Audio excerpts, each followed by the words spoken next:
Hey everybody, it's Mike with Monkey Fab. Make progress where you can. So that's one of those deals. It's Thursday. Just finished up the work day, and I thought I'd take some time and get out in the garage and get some wrenching done.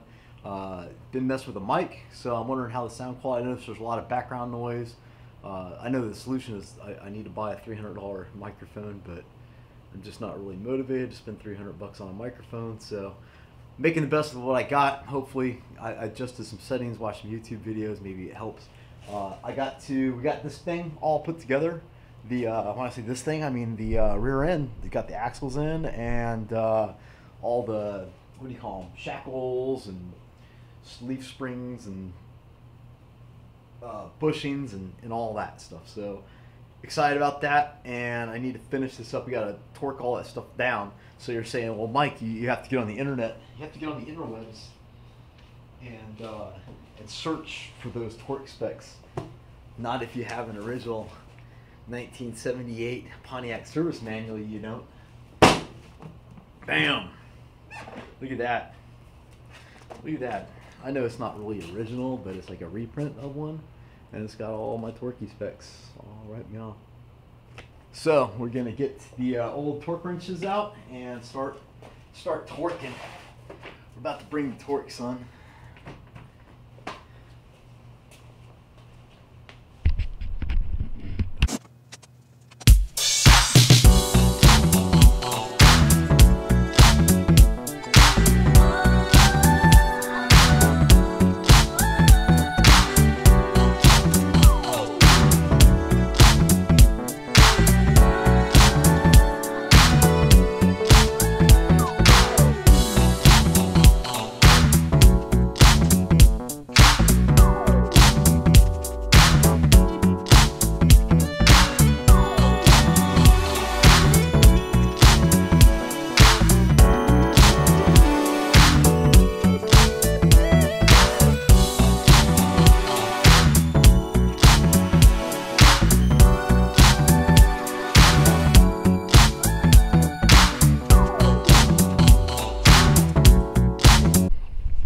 Here is the helicoil set that I mentioned probably episode 2 back.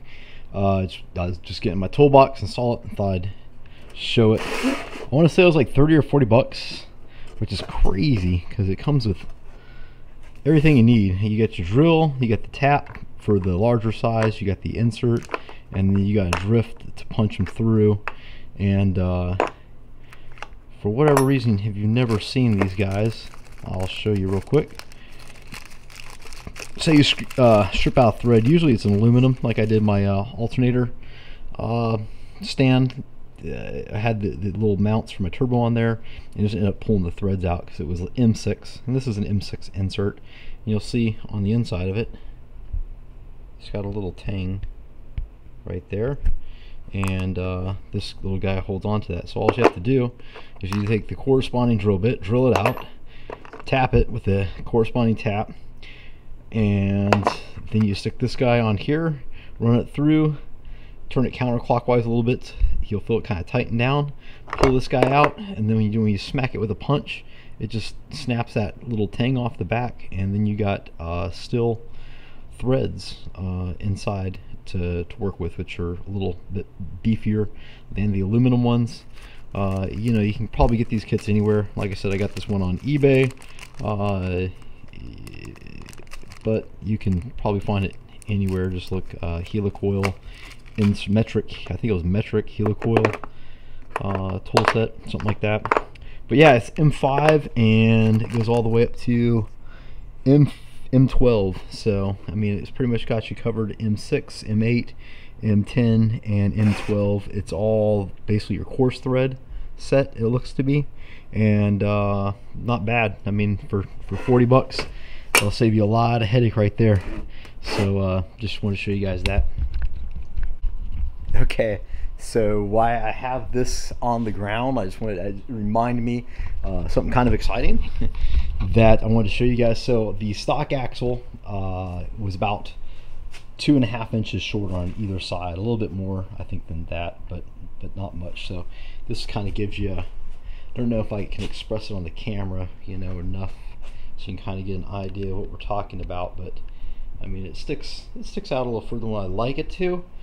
It's not horrible, but it does come out a little bit more than I'd like. And I've put a straight edge on the hub, and it gives me about 2 inches clearance up here on the lip, and this lip is pretty wide. I probably have 2 inches of this guy, you know, where I can either roll it or cut it, my choice.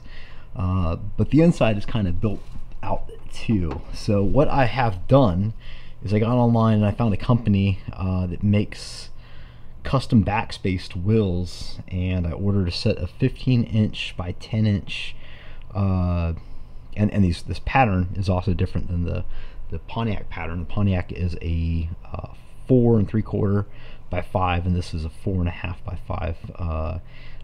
The Mustang, so just so you know, and it comes with actually both lugs that the wheel itself does. But it's supposed to take a week. I think they cost me like $300. They're steel wheels. They'll look like regular steel stock. I'm hoping that I'll be able to fit. I found some Pontiac hubcaps, kind of look like these guys, in 15-inch. So I'm hoping that I can put that on the back too. For the tire, I got a Mickey Thompson, a Sportsman, which is a lot like the it's like a all-weather tire. I didn't want to spend a bunch of money on tire. I do want a road tire, and I think what I'm going to do when I measure this out, I want to see how these go before I start going a bunch of money. So my fantasy is that these will fit like it's supposed to. The 255 6015s Mickey Thompsons are 8 inches, a little over 8 inches at the top. So it'll actually come in as it's on the rim, so that will give me a little extra clearance from the top here, as the rim will come out 10, and then as the tire will kind of bow up and in a little bit, and it should tuck it about an inch from the lip on either side, if all my math is working the way it's supposed to, which I don't know. I've never been good at math, but so then my alternate idea is to see how that fits up, get those mounted. I don't think it's a waste of money. I'm pretty sure, I'm like, 90% of those are gonna work out well, and get them on the hub assembly, take some measurements from there. And then what I'd like to do is, I think that I can get the same offset, I'll say, because the offset is taken from the front, but with a deeper wheel. So a 12-inch tire should be able to fit this almost perfectly. And then I'll put a 275 on that, maybe a 305, depending on what I have to do up here in the wheel well. But I think that'll be good. I hope that'll be a good look for it. I mean, you never know till you throw it on there. So yeah, big purchase this week, like $500 worth of tires and wheels for the old Phoenix.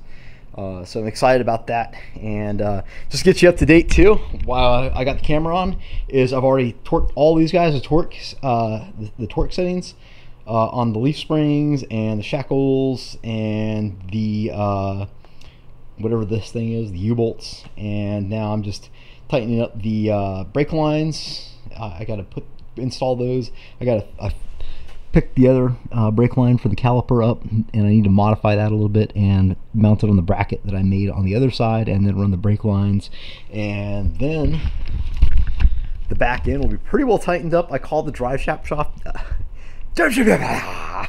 I called the drive shaft shop today and talked to those guys here in Houston. Seemed to be like, it kind of scared me on the price. The guy wouldn't give me a price, and then I was like, well, ballpark me so I have a clue if I can, even bother, coming to see you.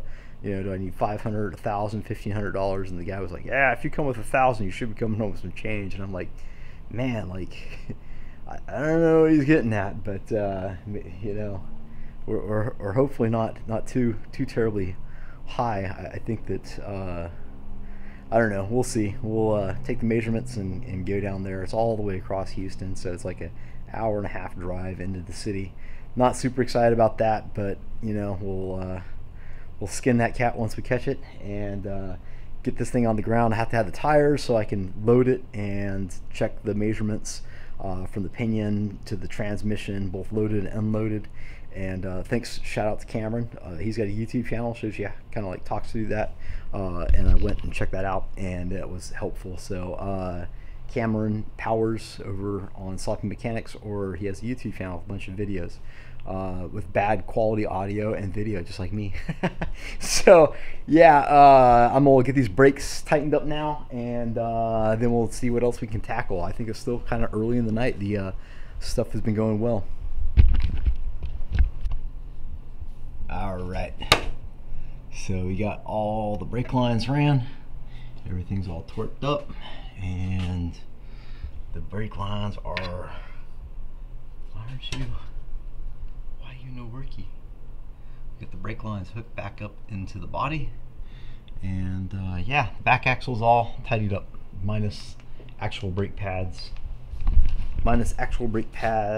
and putting the banjo bolts on, and I'm gonna wait to do that.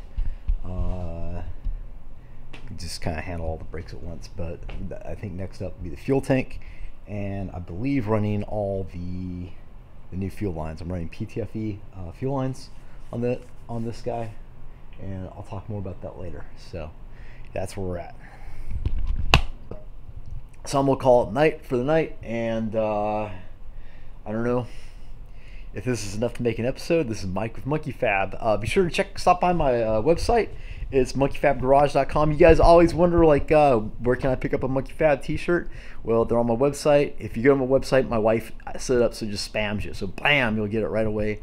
And they're only $10, and like I think it's $7 shipping. I make like $2 off of them, but that's before the price of, you know, packaging and paying someone to load them and whatever else. I don't think I'm really making any money off it, but I appreciate you guys, you know, wanting to support what I'm doing in Monkey Fab, and that's why I basically sell them for cost. I give them away if I could, but I'm just not there yet. So if you want to get a t-shirt, just go to monkeyfabgarage.com, and it's $10. They got green, blue, red, and purple, I think, are the colors that I presently have. Maybe some other colors, but anyway, hope you enjoyed the episode, and this is Mike from Monkey Fab signing out.